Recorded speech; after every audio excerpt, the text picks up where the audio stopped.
बालेश्वर लोकसभा निर्वाचन मंडली रे बीजेडी दल जदि टिकेट दिए तेबे निर्वाचन मैदान रे अवतीर्ण होबाको पूरा दम रे प्रस्तुत रही।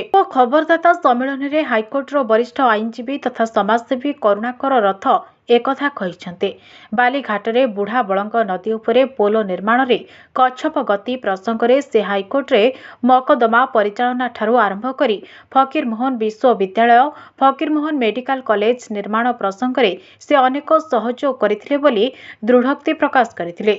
दल तांको टिकेट नदेले मध्य से भी दल सभापति निष्पत्ति को मानि काम करिवे और निर्दलीय प्रार्थी भावे प्रतिद्वंदिता करिवे नाही बोली से कहिसेंते।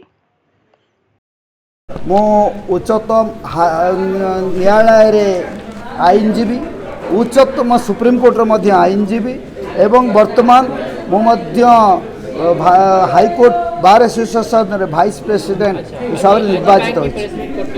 मो प्रेस मीट एथि पई करूछि जे बालेश्वर मो जन्म बालेश्वर माटीर संतान एवं विगत दिन मानक बहुत कार्यक्रम करिछि सामाजिक संगठन मानक संपुक्त अच्छी तेणु मते गोटे जदि सुजोग दि जाए गोटे प्लाटफर्म को जदि जुगई दि जाए मु आउ किछि अधिका कार्यक्रम करि पारिबी।